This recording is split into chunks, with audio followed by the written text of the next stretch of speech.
మంచిదండి. చేరువచ్చిన దేవుని పిల్లలైన మీ అందరికీ మన తండ్రి పేరట యేసుక్రీస్తు పేరట ప్రత్యేకమైన వందనాలు తెలియజేస్తున్నాను.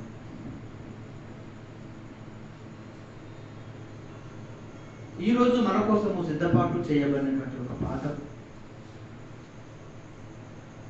దేవుడు మన బ్రతుకులను ఉద్దేశించి వ్రాయించిన పాఠం.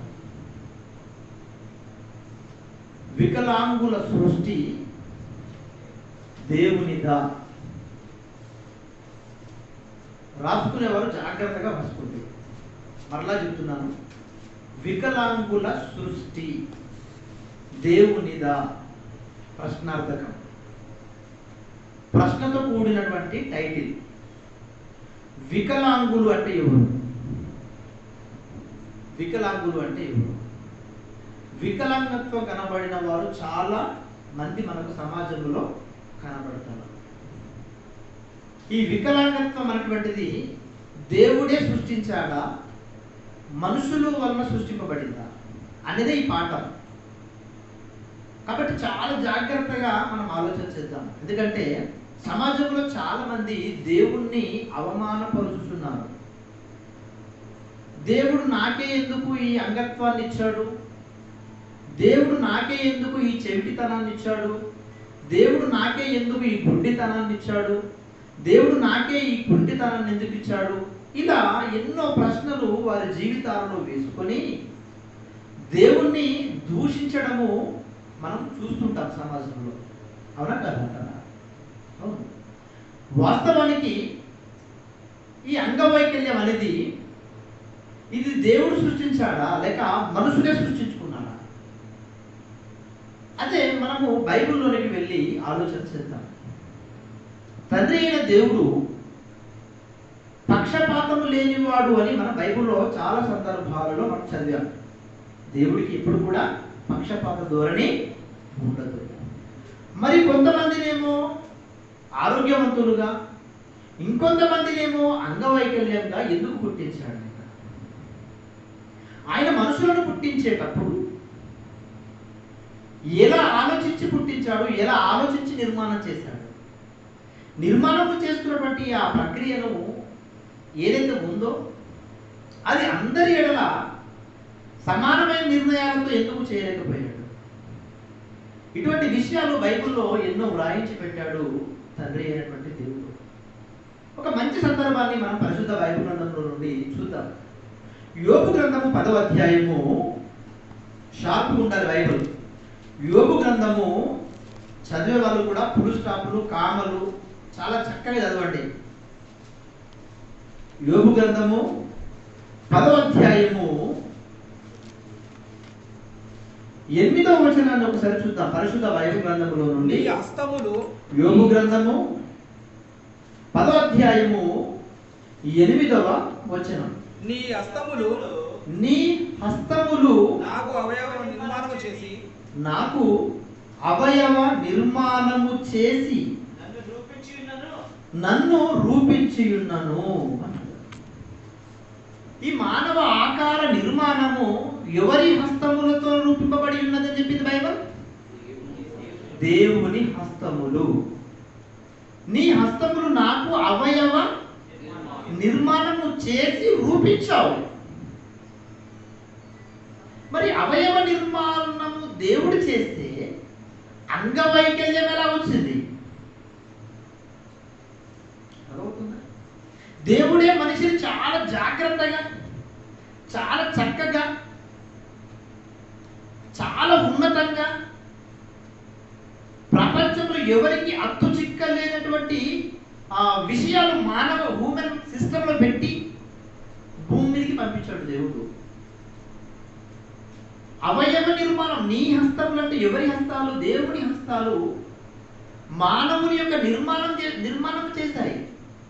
నేను చాలా సందర్భాల్లో మీకు చెప్పాను, గర్భముతో ఉన్న స్త్రీ యొక్క స్టమక్, కడుపు ఏదైతే ఉంటుందో ఆ కడుపుని ఎవరి హస్తాలు టచ్ చేస్తున్నాయని చెప్పాను?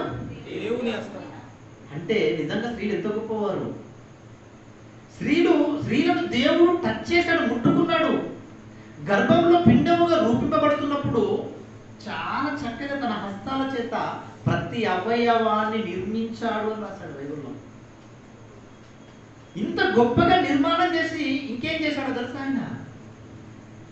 నిజంగా ఆ సందర్భాన్ని మీరు చదివితే ఆశ్చర్యపోతారు. ఆ సందర్భాన్ని కూడా ఒకసారి చూద్దాం. అదే యోబు గ్రంథం 37వ అధ్యాయము. నిర్మాణం చేసేటప్పుడు ఆయన తీసుకున్న జాగ్రత్తలు ఎంత అద్భుతంగా ఉంటాయో తెలుసా? యోబు గ్రంథము 37వ అధ్యాయము 7వ వచనం. మనుషులందరూ యోబు గ్రంథము 37వ అధ్యాయము 7వ వచనం. మనుషులందరూ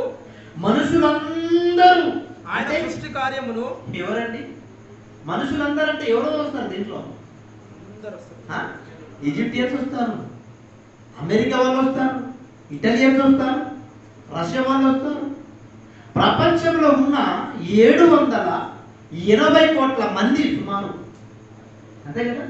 ప్రపంచంలో ఉన్న 750 నుంచి 80 కోట్ల మంది, ప్రతి మనుషుడు అంటే ప్రజెంట్ సిచ్యువేషన్ చెప్తున్నాను మీకు. అంతకంటే ముందు పాస్ట్లో చాలా మంది భూగర్భంలోకి వెళ్ళిపోయారు.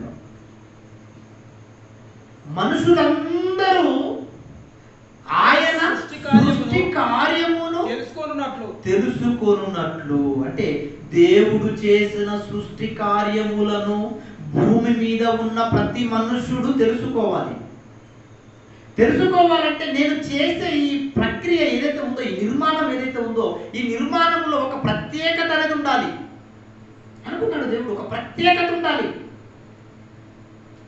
ఏంట ప్రత్యేకత అంటే కింద చెప్తున్నాడు, ప్రతి మనుషుని చేతిని బిగించి ఆయన ముద్ర వేసి ఉన్నాడు. ప్రతి మనుషుని చేతిని బిగించి ఆయన ముద్ర వేశాడు. ఆ ముద్రల ద్వారా ఈరోజు మనిషిని పట్టుకోగలుగుతున్నాడు టెక్నాలజీతో. తెలుసా? పెన్షన్ ఎంతమంది తీసుకుంటారు ఇక్కడ? పెన్షన్, వృద్ధాప్య పెన్షన్ అవ్వచ్చు, బీడీల పెన్షన్ అవ్వచ్చు, ఏ పెన్షన్ అయినా ఎంతమంది తీసుకుంటున్నారు? మీరు తమ్ము పెడుతున్నారా లేదా? తమ్ము పెడుతున్నారా? తమ్ము మీరు పెడితే మాత్రమే వస్తుంది, మళ్ళీ వేరే వాళ్ళు పెడితే వచ్చే అవకాశం ఉందా? లేదు. అలా వచ్చే అవకాశం ఉంటే మీకు పెన్షన్ ఇచ్చేవాడు ఎన్ని దోచేసేవాడు, అవునా? వాడు తమ్ము పెట్టుకొని తీసేసుకున్నవాడు. ఎవరు పెట్టారంటే నువ్వే పెట్టావు కదా అనేవాడు. కానీ దేవుడు నిజంగా ఎంత గొప్ప ప్రణాళిక సిద్ధపాటు చేశాడు చూడండి. అసలు ప్రతి మనిషి చేతు బిగించి వాడికి ముద్ర వేశాడు. ఒక మనిషి ముద్ర మరొక మనిషి ఉండదు, ఎవరి ముద్రలో వారికే. అది ఒక చేతి వేలకి అనుకుంటే పొరపాటు. నీ అవయవాలలో ప్రతి అవయవము డిఫరెంటే.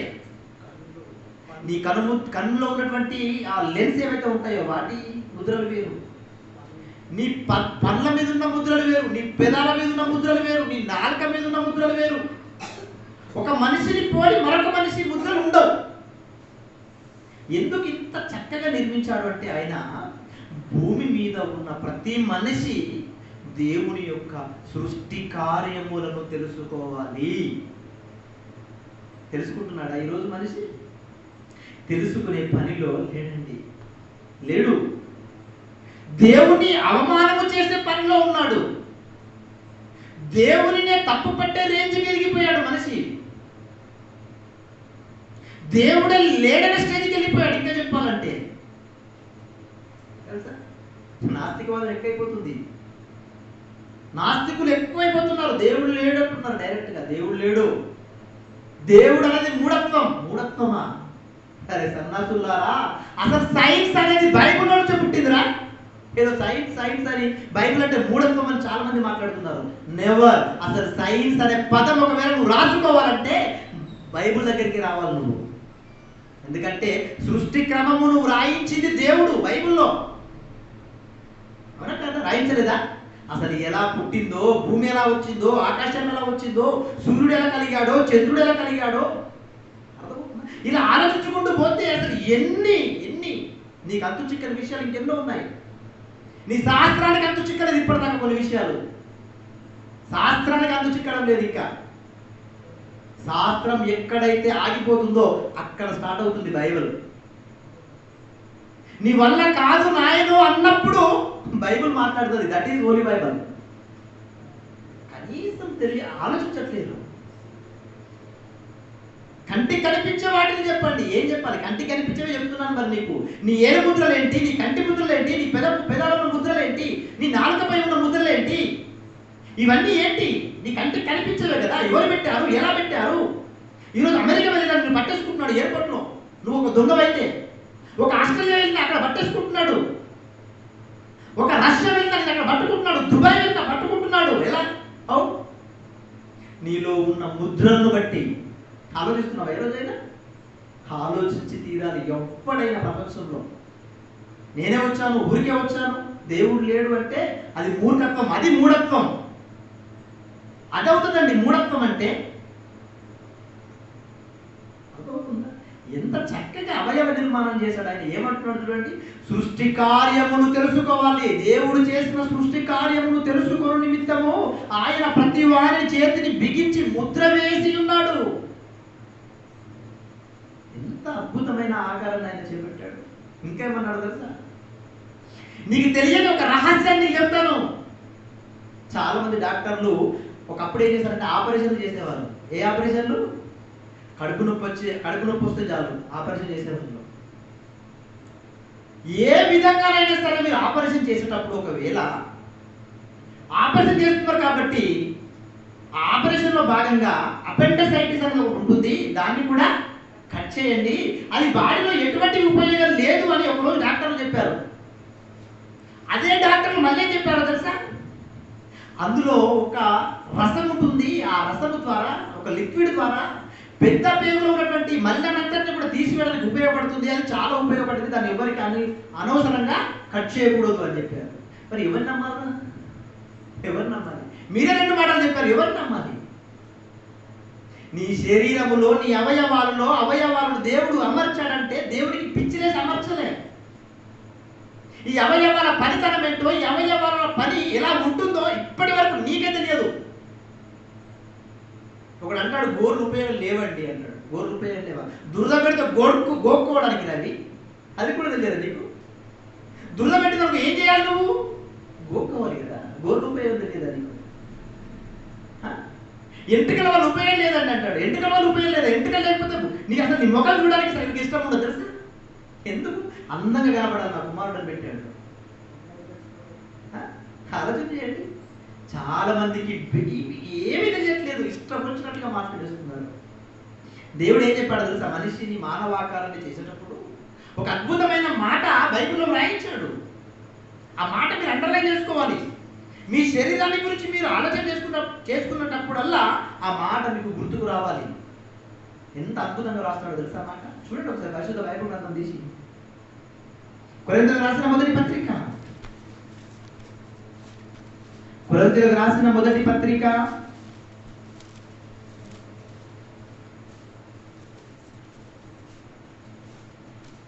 12వ అధ్యాయము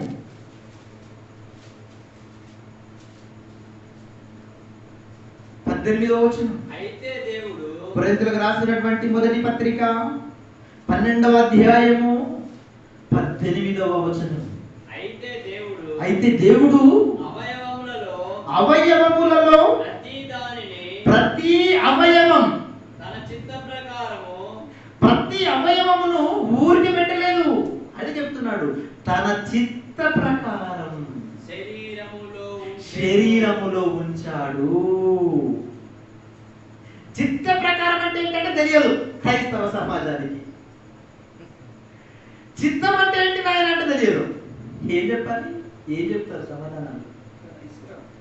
దేవుడికి ఇష్టం అంట నీ అవయవాలన్నీ కూడా సరైన పద్ధతిలో ఎక్కడెక్కడ ఏ అవయవాలు ఉండాలో ఆ అవయవాలన్నిటినీ కూడా ఒక పద్ధతిగా ఒక ఆర్డర్గా పెట్టడం దేవుడికి ఇష్టం అంటున్నాడు ఆయన. నాకు ఇష్టం వచ్చినట్టుగా నేను నిన్ను చేశాను. భూమి కలుగుగాక అన్నాడు, కలిగిందా? కలిగింది. సూర్యుడు కలుగుగాక కలిగాడు. చంద్రుడు కలుగుగాక కలిగింది. నీళ్లు సపరేట్ అయిపోవు కాక అయ్యాయి. వృక్షాలను మొలిపించుగాక భూమి అనగా మొలిపించింది. సముద్రంలో జలచరాలను సముద్రం ముట్టించుగాకంటే పుట్టించాయి. ఇవన్నీ మాట వల్ల కలిగినప్పుడు దేవుడు మనిషిని కూడా నా ఆకారం చొప్పున నా పోలిక చొప్పున మనుషులు కలుగుగాకంటే కలగకుండేనా? కలిగేవాడు. కానీ ఎందుకు అక్కడ దేవుడు ఆలోచించాడు? స్పెషల్. మానవుడు అంటే ఎవరు అనుకుంటున్నారో తెలుసా? సాక్షాత్తు దైవాలు. ఎవరన్న మనిషి? దేవుని ప్రతిరూపం. దేవుళ్ళలాగా బ్రతికిన నువ్వు దేవుడివి. దేవుళ్ళలాగా నువ్వు బ్రతకాలి. వాక్యం ఎవరికి వచ్చునో వారిని ఏమన్నాడు దేవుడు? వారే దైవములు అన్నాడు. వాక్యము నేర్చుకున్న వారు దేవుడితో సమానులు. మీరంతా ఎందుకు పిచ్చిరేసి వచ్చారు? అంత దూరం నుంచి ప్రయాసపడుకుంటారు. దేవుళ్ళు అయిపోవాలనుకుంటున్నారు మీరంతా. మరి దేవుళ్ళు అవ్వాలనుకుంటున్నప్పుడు మీ ఆలోచన విధానం ఎంత గొప్పగా ఉండాలి. అర్థమవుతుందా? చాలా బ్రాండ్గా ఆలోచన చేయాలి. చిన్నగా ఇంటి ఆలోచన చేయకూడదు. చిన్న చిన్న సమస్యలకు ముఖం మార్చుకోకూడదు. చిన్న చిన్న గొడవలకు అల్లాలు పెట్టుకోకూడదు. గొడవలు చేసుకోకూడదు. చాలా బ్రాండ్గా ఆలోచన చేయాలి. చిన్న విషయం అక్క చెల్లెలు కొట్టుకున్నారు అనుకోండి, ఇప్పుడు ఏమైపోతుంది? అది రేపు ఎల్లుండి ఎన్నో రోజుల వరకు లోపల కక్ష. చిన్న సమస్య కోసం ఆమె కక్ష పెంచుకొని పనులకాన్ని మిస్ అవుతావా? నో. గొడవైందా? గంటలో మాట్లాడు. అక్క వాటర్ ఇయ్యు, తాగేస్తా. అక్క అన్నం పెట్టుకురా. అక్క నీళ్ళు తీసుకొస్తున్నా, తాగు. ఏ మాట్లాడి తప్పేంటి? తెలియదు చాలా మందికి. అతను వారి విలువ వారికి తెలియట్లేదు. కక్షలు కల్పనీయాలు పెంచుకుంటున్నారు, విద్వేషాలు పెంచుకుంటున్నారు. ఇది చాలా గొప్పవారు. అందుకే చెప్పాడు ప్రతి అవయవం ఎందుకు పెట్టాడంట? తన చిత్తానుసారముగా శరీరములో ఉంచాడు. తన ఇష్టానుసారంగా శరీరంలో ఉంచాడు అంటే ఎందుకు ఉంచాడు చెప్పండి? ఎందుకు ఉంచాడు? నీకేమన్నాడు తెలుసా? శరీరం అంతటిని కూడా అమర్చుకుంటూ నా ఇష్టానుసారంగానే ఈ నిర్మాణాన్ని చేశారని చెప్పిన ఆయన ఏ రోజు నుంచి నేను అబ్జర్వ్ చేస్తున్నాడు తెలుసా? కీర్తన గ్రంథం చూడండి ఒకసారి, 139వ అధ్యాయము. కీర్తన గ్రంథము 139వ అధ్యాయము. కీర్తన గ్రంథము 139వ అధ్యాయము 16వ వచనం. నేను పిండమునై ఉండగా నీ కన్నులు నన్ను చూచెను. పిండం అంటే మాంసపు ముద్ద. తల్లి గర్భంలో నుండి ఒక కణం, తండ్రి గర్భంలో నుండి ఒక కణం తల్లి గర్భంలో పరిపక్వము చెందుతున్నప్పుడు ఒక ప్రక్రియ ఉంటుంది. దాన్ని ఏమంటారంటే పిండ దశ అంటారు. ఏమంటారు? పిండోత్పత్తి వ్యవస్థ అంటారు. సైన్స్ లో రాసుకున్నారు వాళ్ళు. పిండోత్పత్తి వ్యవస్థ, పిండం అభివృద్ధి అవుతున్నటువంటి దశ. ఆ దశ ప్రారంభం కాకంటే ముందు నుంచి, పిండముగా ఉండక మునిపే నేనేం చేశాను? చూశాను, విజన్ చేశాను. నేను ఎందుకో తెలుసా? ఇలా భూమి మీదకి వచ్చి గొప్పడు అనుకుని నువ్వు ఫీల్ అయిపోయి దేవుడు లేడు అని చెప్పడానికి కాదు నాయన. ఎందుకో తెలుసా? నీలో అవయవాలన్నీ కూడా నా ఇష్టానుసారంగా నేను నీకు అమర్చాను. ఈ అవయవాలను చూసి, ఈ అవయవాలతో అనుభవిస్తున్న ఈ ప్రకృతిని చూసి నన్ను గుర్తెరుగుతావని, నన్ను నా కోసం ఆలోచిస్తావని నేను అబ్జర్వ్ చేశాను. ఎప్పటి నుంచి? పిండ దశలో ఉన్నప్పటి నుండి. ఎవరు అబ్జర్వ్ చేస్తారండి ఈరోజు? తండ్రి అబ్జర్వ్ చేయగలడా? తల్లి గర్భంలోనికి అసలు తండ్రి గర్భంలో నుంచి ఈ యొక్క కణం ఎప్పుడు ప్రవేశిస్తుందో కూడా తెలియదు. తెలుసా? తెలియదు. అందుకే చక్కగా అసలు తన ప్రియులు నిద్రించుచుండగా వారికి అనుగ్రహించాను. ఏంటది? గర్భఫలం. అర్థమవుతుందా? ఇంత చక్కటి ప్రక్రియ ద్వారా పిల్లలు భూమి మీదకి వస్తుంటే ఈరోజు చాలా మంది అసలు ఆలోచించకుండానే దేవుణ్ణి అవమానాల పాలు చేసేస్తున్నారు. ఏమంది ఉన్నారా? అవమానాల పాలు చేసేస్తున్నారు. చిన్న చిన్న విషయాలనే, చిన్న చిన్న విషయాలు అర్థం చేసుకోకపోతే అసలు వీరు ఏం గొప్పవాళ్ళు, అసలు వీరికి ఏం టాలెంట్ ఉంది ఆలోచన చేయండి.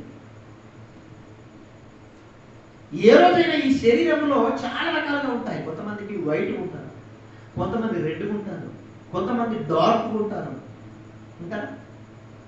డార్క్ ఉన్న వాళ్ళు అర్థం ముందు నిలబడి నేను బ్లాక్ కర్రగా ఉన్నాను అనుకుంటారు. అంటే అంత గొప్పడు నువ్వు. నేను కర్రగా ఉన్నానని దేవుణ్ణే తప్పుపట్టి అంత గొప్పడు అయిపోయావా? కొంతమంది వైట్ ఉంటే ఇక వాళ్ళు అబ్బా అద్దం దగ్గర నుంచి కదలరు. ఇంకా ఇలా తీసుకొని ముద్దు పెట్టుకోండి, ఇలా తీసుకోవడం ముద్దు పెట్టుకోవడం వాళ్ళది వాళ్ళే. ఎందుకు అంత మమకారం నీ శరీరం పైన? అంటే అంత అందంగా కనబడుతున్నావు నువ్వు. అప్పుడైనా మరి గుర్తించావా దేవుణ్ణి?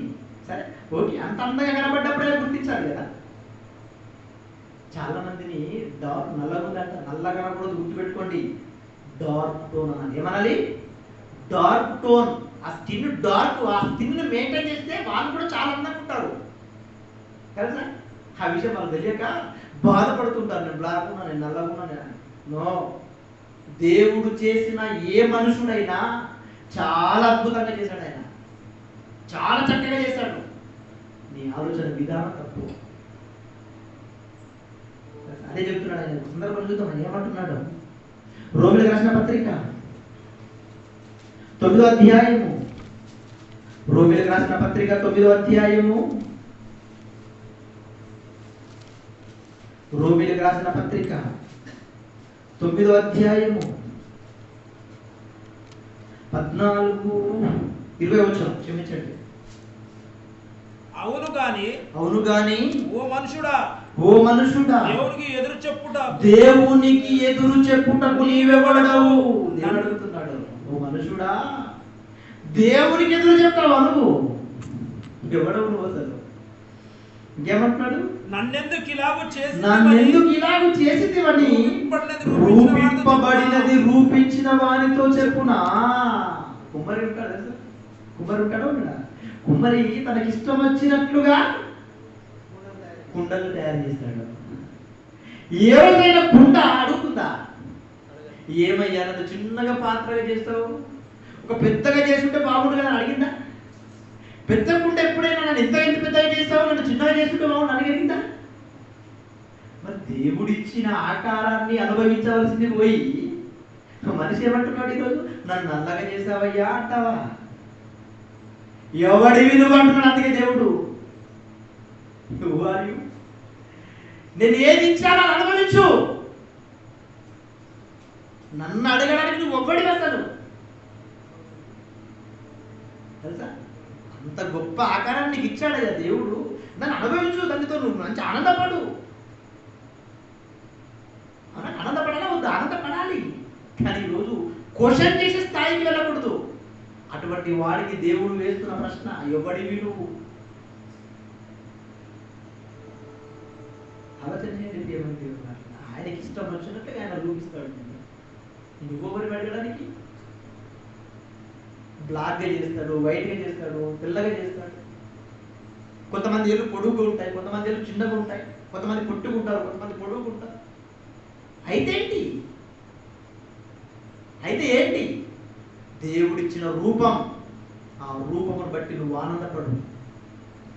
కానీ వీళ్ళు ఆనందపడట్లేదండి, అవమానపరుస్తున్నారు దేవుణ్ణి, అవమానాల పాలు చేస్తున్నారండి దేవుణ్ణి. అందుకే ఏమంటున్నాడు చూద్దాం మంచి సందర్భాన్ని. నిర్గమకాండం 4వ అధ్యాయము, నిర్గమకాండము 4వ అధ్యాయం. ఇక్కడ ఒక మహా ఓర్పు కలిగినటువంటి వ్యక్తి దేవుడికే ఎదురు చెప్తున్నాడు. దేవుడికి ఎదురు చెప్తున్నాడు అంటే ఈ దేవుడికి ఎదురు చెప్పడం అంటే ఏంటనుకుంటున్నారు మీరు?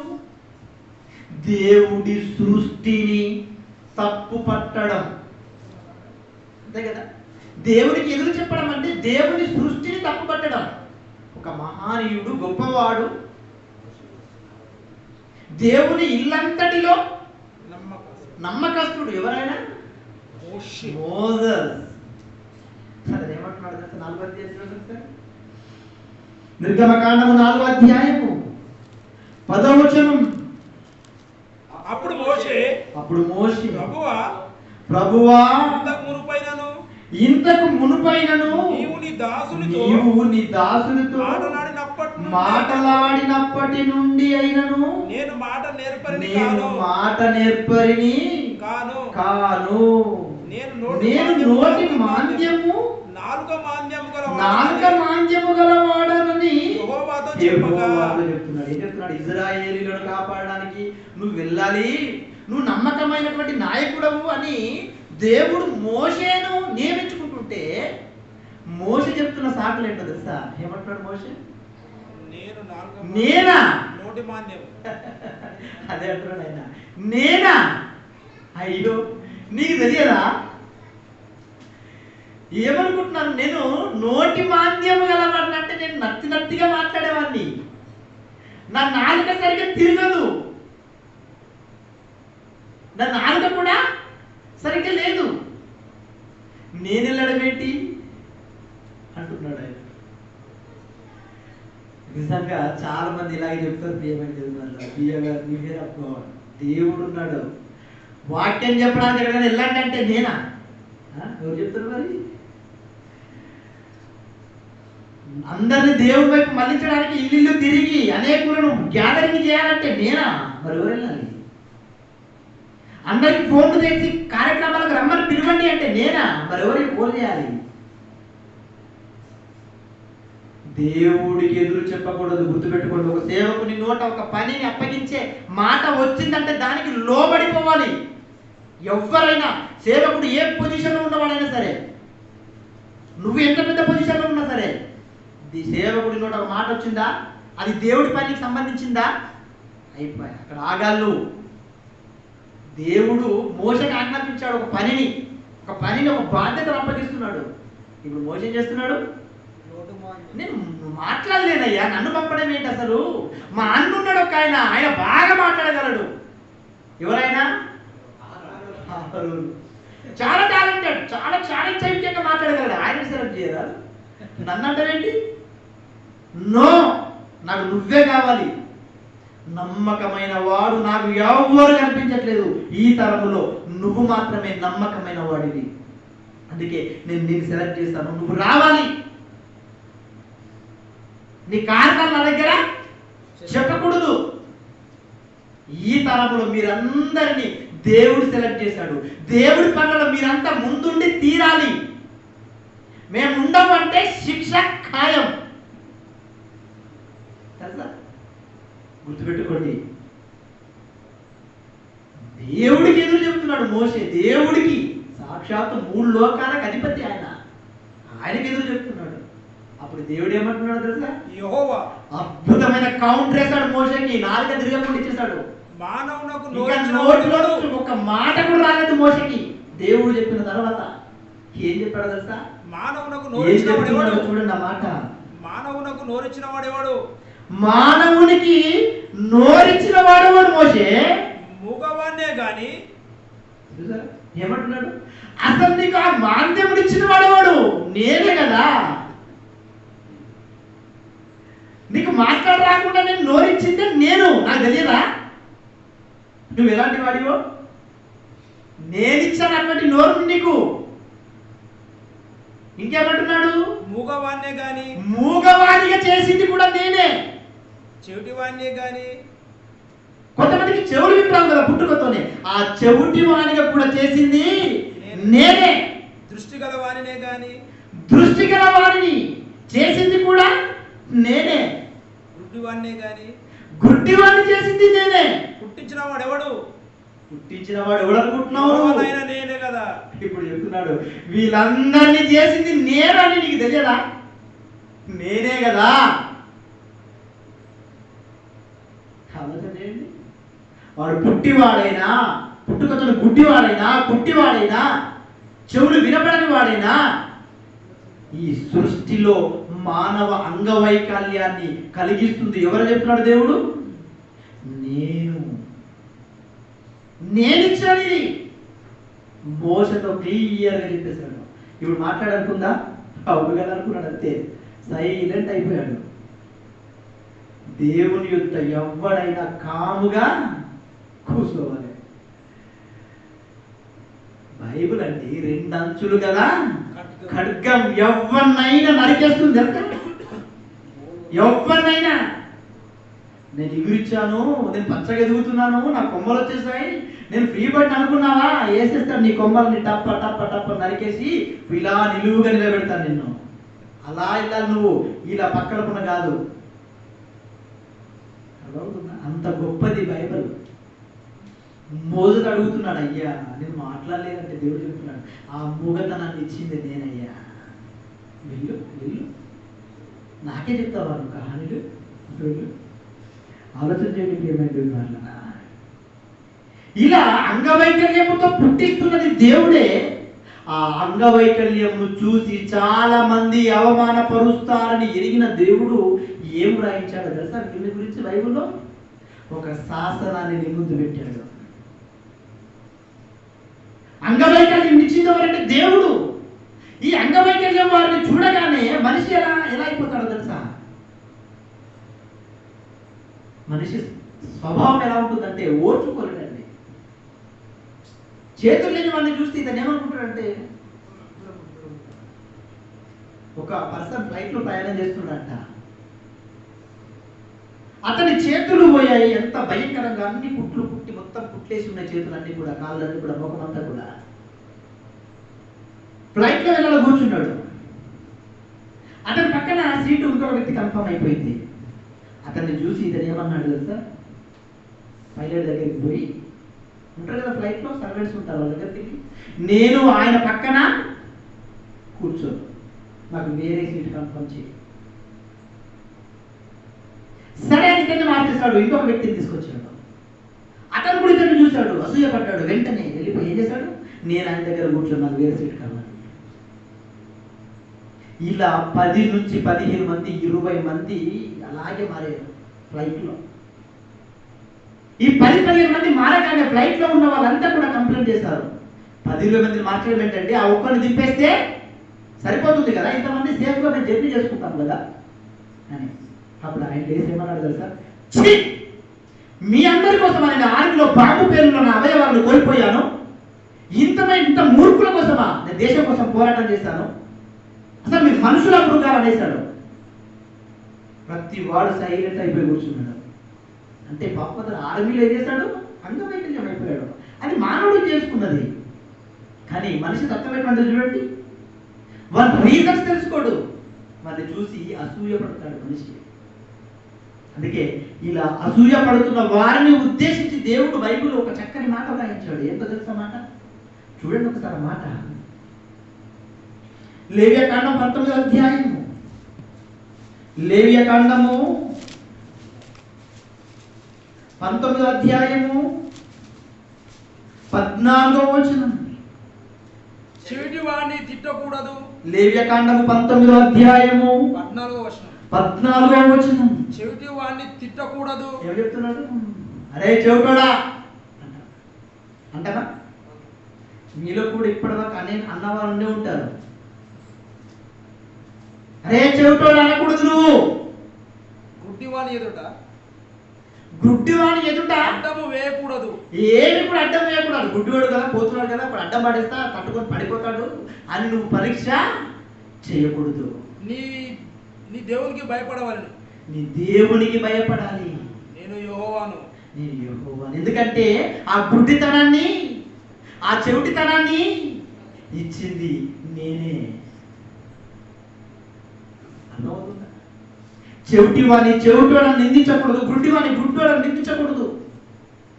పుట్టుకతో వచ్చినటువంటి అంగవైకల్యం ఏదైతే ఉంటుందో వారిని చూసి అసలు అవమానమే చేయకూడదు. ఎందుకంటే ఆ సృష్టి క్రమమును చేసింది దేవుడే కాబట్టి, ఇటువంటి స్వభావం కలిగిన మనుషులు ఉంటారు కాబట్టి వారికి ఒక ఆజ్ఞగా జారీ చేశాడు దేవుడు. ఎవరిని మీరు తిట్టకూడదు.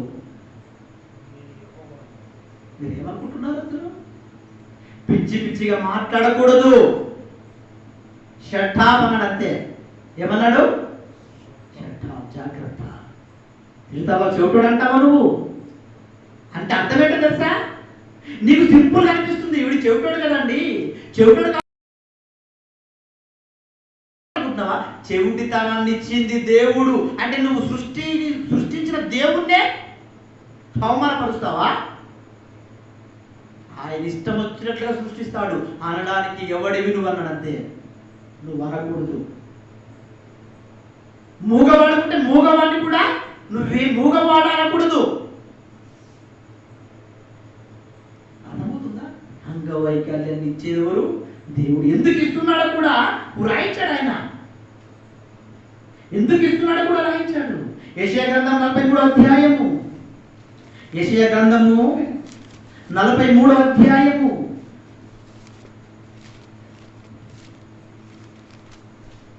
43వ అధ్యాయము 7వ వచనం. నా మహిమ నిమిత్తము నా మహిమ నిమిత్తము నేను సృజించిన వారిని నా నామము పెట్టబడిన వారినందరినీ తెప్పించుము. నేనే వారిని కలగజేసింది, వారిని పుట్టించిన వాడను నేనే. కన్నులుంటాయి కానీ వారికి ఏముండదు, చూపు ఉండదు, అంటే గుడ్డివారు. చెవులుంటాయి కానీ వినరు. వీళ్ళందరినీ ఎవరు పుట్టించారో తెలుసా? నేనే పుట్టించాను. ఎందుకు పుట్టించాలో తెలుసా? నా మహిమ నిమిత్తం. నేను మహిమపరచబడడానికి కొంతమంది గుడ్డి వారినిగా, కొంతమంది కుంటి వారినిగా నేనే పుట్టించాను. వాళ్ళందరూ నువ్వేం చేయాలో తెలుసా? సన్మానించాలి. వాళ్ళందరినీ తెప్పించుకోవాలి నీ గృహంలోనికి. అటువంటి వారికి భోజనం పెట్టాలి, అటువంటి వారిని గౌరవించాలి, అటువంటి వారికి వస్త్రాలు ఇవ్వాలి, అటువంటి వారికి స్నానం చేయించాలి కుదిరితే. ఇవన్నీ నువ్వు చెయ్యాలి. ఎందుకంటే అది నా మహిమ నిమిత్తమే నేను వారిని పుట్టించాను. ఏ రోజైనా ఇది చేస్తారా మీరు? ఏ రోజైనా చేస్తారా? చెయ్యం. కుంటివాడు అడుక్కుంటూ కనబడ్డా కూడా ఏం చేస్తాం తెలుసా? మనం ఏం చేస్తామండి? దాటేస్తాం. ఒక రూపాయి కూడా తీసేదానికి ధర్మం చెయ్యని బ్రతుకులు చాలా మంది ఉంటాయి. ఆరోగ్యం ఉన్న వారికి రూపాయి ఇవ్వాల్సిన అవసరం లేదు. అంగవైకల్యం ఉన్న వారికి తప్పకుండా సహాయము చెయ్యాలి. అడుక్కునే మాఫియా ఉంది, వారిని గుర్తించాలి.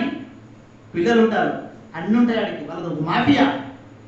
అటువంటి వారు కనబడ్డారనుకోండి, మీరు ఏం చేయాలి తెలుసా? ఒక బిస్కెట్ ఇవ్వండి, 5 రూపీస్ బిస్కెట్ ప్యాకెట్ ఇవ్వండి, తినండి అని. అవి తీసుకోరు వాళ్ళు, తెలుసా మీకు? మరి ఎందుకు అడుక్కుంటున్నావు? ఒక మాఫియా. ఎవడైనా అంగవైకల్యం లేకుండా ఆరోగ్యవంతంగా ఉండి అడుక్కుంటే వాడికి ఆహారం పెట్టడానికి ప్రయత్నించండి, అంతే తప్ప రూపాయి కూడా వాడికి ఇవ్వకూడదు. అదే అంగవైకల్యం ఉన్నవాడు కనబడితే తప్పకుండా వాడికి సహాయములు చేయండి. ఇది పాత నిబంధనలే కాదండి, కొత్త నిబంధనలు కూడా యేసుక్రీస్తులో రాయించారు ఈ మాట. చూస్తారా ఒకసారి? ఆశ్చర్యానికి గురైపోతుంది మీ మైండ్. నరాలు చితికిపోయినట్లుగా కనబడుతుంది మీకు ఆ మాట చదువుతుంటే. అంత అద్భుతమైన సెంటెన్స్ యేసు నోట లూకా సువార్తలో రాయించాడు. చూద్దాం ఒకసారి అందరమాన్ని. లూకా సువార్త 14వ అధ్యాయము. లూకా సువార్త 14వ అధ్యాయము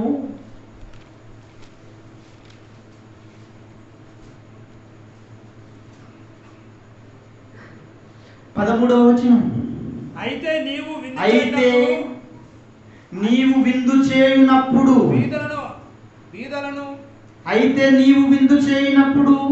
బీదలను, అంగహీనులను, కుంటివాండ్రను, గుడ్డివాండ్రను పిలువుము. ఎందుకు పిలవాలంట? ఎప్పుడైనా పిలిచామా? ఎన్నిసార్లు విందు చేస్తుంటారు చెప్పండి మీరు? ఎన్నోసార్లు విందు చేసుకుని ఉంటారు, కానీ ఏ రోజైనా గుట్టలో పిలిచారండి? గుడ్డి వాళ్ళని పిలిచారా? బీదలను పిలిచి భోజనం పెట్టారా? ఏదో చెప్తున్నాడండి. విందు చేసుకున్నప్పుడు మీరు తప్పకుండా చేయవలసిన పని.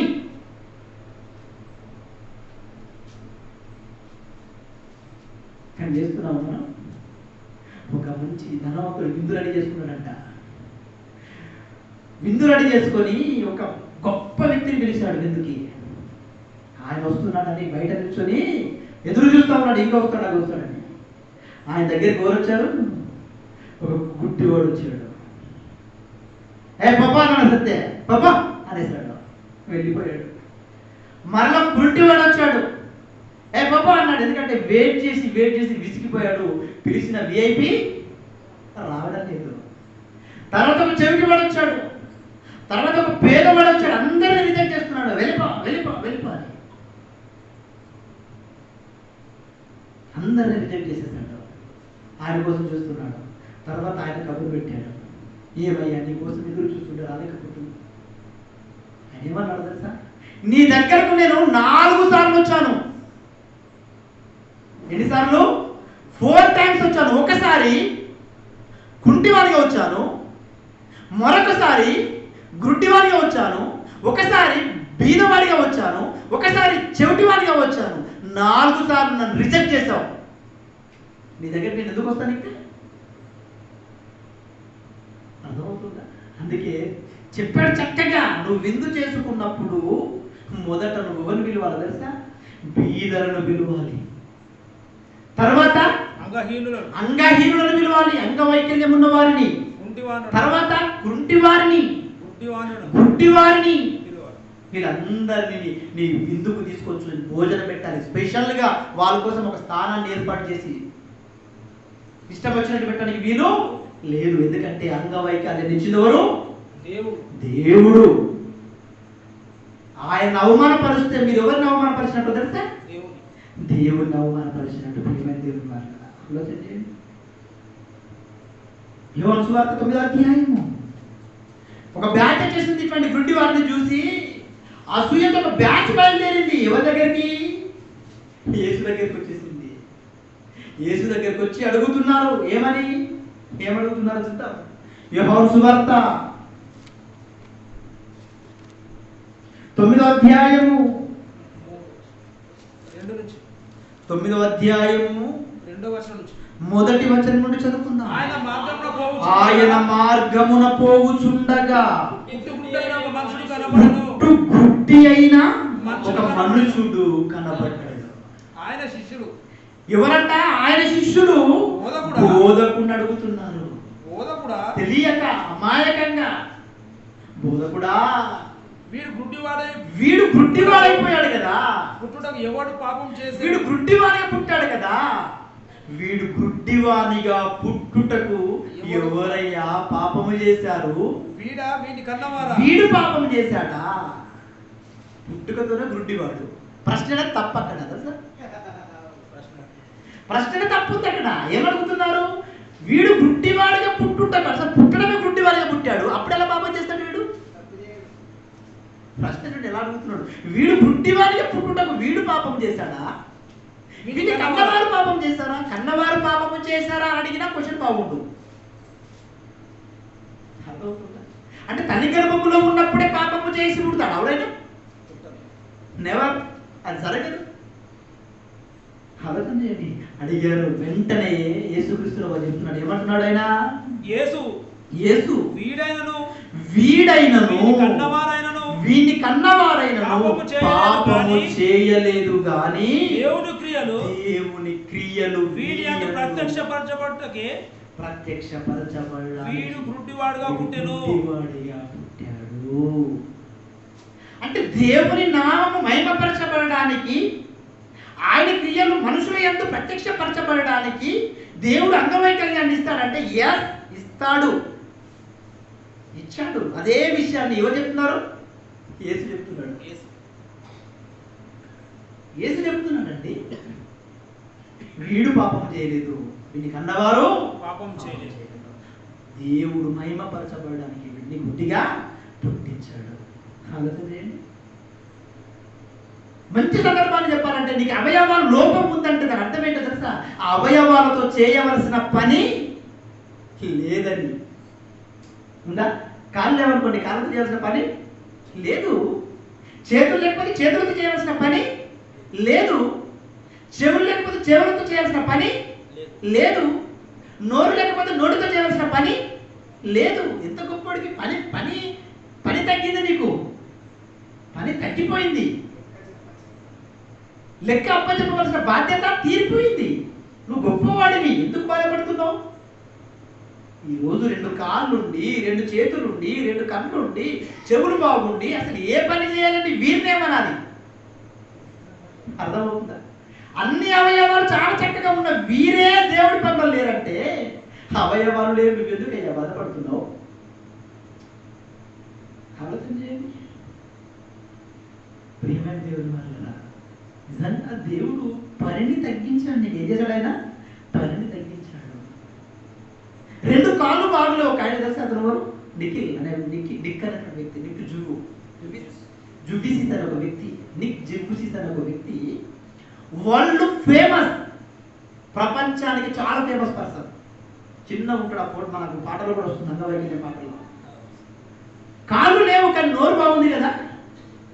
నోరుతో చేయవలసిన పనిని ఎలా చేశాడు? ప్రపంచమంతా యేసుని గూర్చి తిరుగుతూ చెబుతున్నాడు. వార్తలు ఉన్నాడండి ఆయన. ఒక ఫిజికల్ హ్యాండిక్యాప్డ్ నువ్వేం చేస్తున్నావా ఒక్క పనైనా దేవుడి కోసం, ఒక్క వ్యక్తికైనా నీ తండ్రి కోసం చెప్తున్నావా? నీకు అవయవ నిర్మాణము చేసిన నీ తండ్రి, ఆ తండ్రి కోసం ఒక్క మాట చెప్తున్నావు నువ్వు? నోరు తెరిచి ఒక్క మాట, అయ్యో ఆ దేవుడండి నాకు అవయవాలను చేశాడు, ఆ దేవుడండి నాకు కళ్ళను చేశాడు, ఆ దేవుడండి ఈ ముక్కును చేశాడు, ఆ దేవుడండి ఇంత చక్కగా నాకు ఒక అందమైన ఆకారాన్ని ఇచ్చాడని ఏ రోజైనా నీ ఫ్రెండ్స్కి కానీ, నీ బంధువులకు కానీ, నీ అక్కకి కానీ, నీ చెల్లికి కానీ చెప్పావా? చెప్పవు. ఎందుకంటే అసలు నువ్వు తండ్రిగా ఫీల్ అవ్వడలేదు. ఇంకా ఆయన తండ్రిగా ఫీల్ అయితే ఆ తండ్రి గురించి ప్రతి చోట నోరు విప్పి చెబుతావు.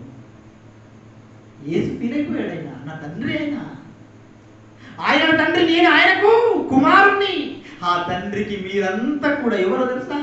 కుమారుడు. మీకోసం ఆయన ఎదురు చూస్తున్నాడని ప్రతి చోట గ్రామ గ్రామము పల్లె పల్లె తిరిగి చెప్పలేదా? యేసు చెప్పాడు. మరి ఆ తండ్రికి పుట్టిన పిల్లలే కదా మీరంతా, మీరేం చేస్తున్నారు? చెబుతున్నారా? అభ్యంతరాలు ఏం చేస్తారు మీరు? అభ్యంతరాలు. క్లాస్ ఉందంటే మీ కాళ్ళ మిమ్మల్ని అభ్యంతరం పరిచేస్తాయి. అబ్బరు ఇప్పటిదాకా పోయేసిన కాళ్ళన్నీ లాక్కుపోతున్నాయి, కొంచెం అలా బెడ్ మీద ఒరిగితే రెస్ట్ పీస్ఫుల్ ఉంటుంది అనుకుంటాను.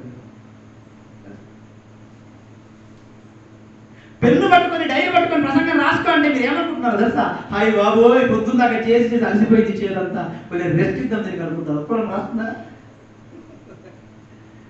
అభ్యంతరం.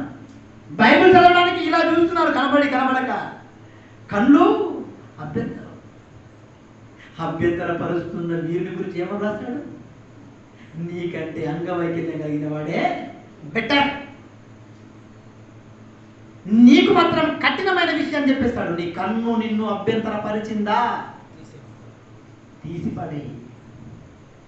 2 కళ్ళతో పాతాళానికి వెళ్ళుట కంటే గుడ్డివాడవై పరదేశికి వెళ్ళుట ఉత్తమం. అంగవైకల్యం గలవాడై అక్కడికి వెళ్ళిపోవడం ఉత్తమం. నీ కాలు అభ్యంతరపరుచుదని తీసేయి, నీ చేయి అభ్యంతరపరిచిన దాన్ని తీసేయి. ఎందుకు చెప్పాడు ఇంత కఠినంగా? అని నడుకోమని కాదు, అభ్యంతరాలు రానివ్వకుండా నువ్వు జాగ్రత్త పడమని. అర్థమవుతుందా? ఇటువంటి కారణాలు, ఇటువంటి సాకులు, రీజన్స్ చెప్పకుండా నువ్వు ఉండాలని చాలా కఠినంగా ప్రవర్తిస్తాడు దేవుడు నీ విషయంలో. నువ్వేమే లైట్ అనుకుంటావు. ఏమనుకుంటావు? లైట్ అండి, ఈ వారం మిస్ అయితే నెక్స్ట్ వారం వెళ్తాను, ఏముందని అనుకుంటావు. ఈ వారంలో నువ్వు పోతే అర్థమవుతుందా? ఈరోజు క్లాస్ ముగించుకొని మనం క్షేమంగా వెళ్ళిపోతాం, మన గ్యారంటీ ఇవ్వగలరా మీరు ఎవరైనా? ఎప్పుడు ఎక్కడ ఎలా చచ్చిపోతామో తెలియని చిన్న జీవితం అండి. ఈ జీవితంలో ఏ రోజుకి ఆ రోజు చూసుకోవాలి. ఈ రోజున దేవుడి కోసం ఏం పని చేస్తాను? ఏ రోజుకి ఆ రోజుకి సరిపోల్చుకోవాలి నువ్వు నీ జీవితంలో. ఈ క్షణం ఇక్కడ ఇలాగే చచ్చిపోయినా నేను పరలోకానికి వెళ్ళాలి, ఆ ధైర్యం, ఆ ధీమా ఉండాలి నీలో. ఉందా? రోజు పని చేస్తే తప్ప స్వర్గం నీకు రాదు. పని చేయకుండా ఎవడండి జీతం ఇస్తాడు? ఎవడైనా జీతం?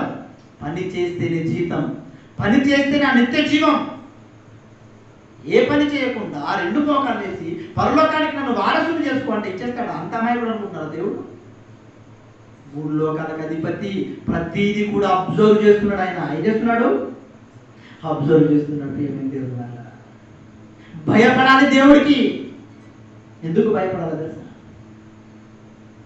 శరీరమును ఆత్మను కలిపి ఏం చేస్తాడు? శిక్షిస్తాడు. అమర్ చదువుకున్నాం పరిశుద్ధ బైబిల్ గ్రంథంలో ఏమంటున్నాడు చూడండి. మత్తయి సువార్త 18వ అధ్యాయము, మత్తయి సువార్త 18వ అధ్యాయము 28వ వచనం. అయితే మత్తయి సువార్త 10వ అధ్యాయం, క్షమించండి 10:28. అయితే 10వ అధ్యాయము 28వ వచనం. మరియు ఆత్మను చంపనేరక దేహమునే చంపు వారికి భయపడకుడి గాని ఆత్మను దేహమును కూడా నరకములో నశింప చేయగల వానికి మిక్కిలి భయపడుడి. ఎందుకు భయపడాలి? నీ ఆత్మను నీ శరీరాన్ని రెండింటిని కలిపి శిక్ష వేయబోతున్నాడు. ఊరికనే కాదు, ఎందుకంటే నీకు అవయవాలు ఇచ్చాడు. అంగవైకల్యం పుట్టించడానికి పని తగ్గించాడు. నీకు అవయవాలు ఇచ్చాడంటే పని ఉంది నీకు. ఎఫెసీయులకు రాసిన పత్రిక 2వ అధ్యాయము 10వ వచనం. ఎఫెసీయులకు రాసిన పత్రిక 2వ అధ్యాయము 10వ వచనం ఒకసారి చూడండి ఏమంటున్నాడు. క్రీస్తు యేసునందు మనలను ఎఫెసీయులకు రాసిన పత్రిక 2వ అధ్యాయము 10వ వచనం. మరియు వాటి యందు మనము నడుచుకొనవలెనని దేవుడు ముందుగా సిద్ధపరిచే సత్క్రియలు చేయటకై ఎంత ముందుగా సిద్ధపరిచాడో తెలుసా?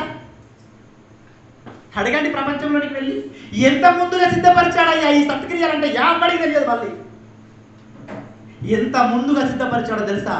అసలు యేసునే పరలోకంలో పుట్టించకంటే ముందు సిద్ధపరిచాడు. అర్థమవుతుందా?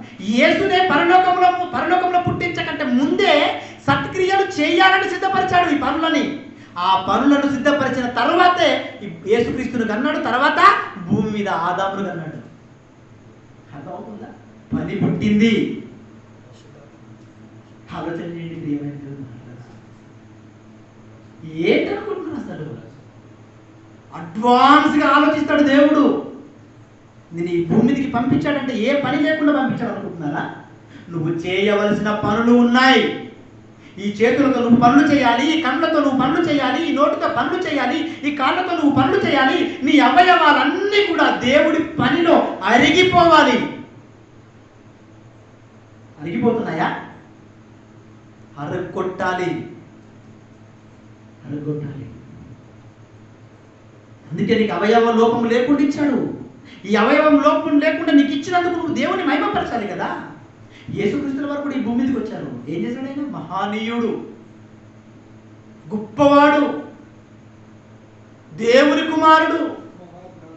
దేవునితో సమానమైన ఆ యోగ్యతను వదిలేసుకొని భూమి మీదకి వచ్చిన వాడు.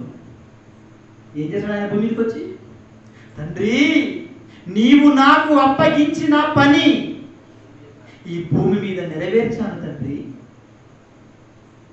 ఈ భూమి మీద నేను నెరవేర్చానయ్యా.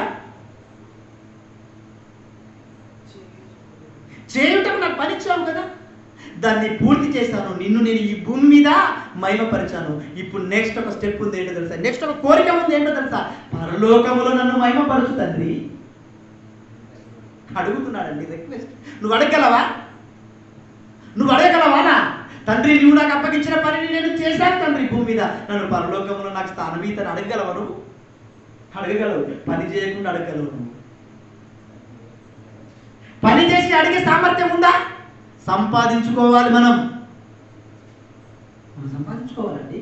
చాలా గొప్పవారు మనం. ఎవరు అనుకుంటున్నారు మీరు? దేవుని పిల్లలం. దేవుని లాంటి లక్షణాలు మన జీవితంలోకి రావాలి. దేవుని లాంటి ఓర్పు మనలోనికి రావాలి. దేవుని లాంటి దయ మనలోనికి రావాలి. క్రీస్తు లాంటి పరిపూర్ణతలోనికి మనం రావాలి. అలా రావాలని ఆయన కోరుకున్నాడు. వద్దామా? వద్దా? రావాలి. అంగవైకల్యం దేవుని సృష్టి. దేవుని సృష్టి కాబట్టి అంగవైకల్యం గల వారిని ఎవరు కూడా దూషింపకూడదు. జాగ్రత్త. నీకు అంగవైకల్యం ఇవ్వలేదంటే అది కూడా దేవుని సృష్టి. ఈ అవయవాలతో దేవుడి పని చేయవలసిన బాధ్యత మీ భుజస్కంధాల మీద ఉంది. పని చేసి పరలోకానికి వెళ్తారా? పని చేయకుండా ప్రార్థనకి పరిమితమై పరలోకం ఇవ్వు ఇవ్వు ఇవ్వు అనుకుంటే నరకానికి వెళ్ళిపోతారా? నిర్ణయం మీకే వదిలిపెడతారు.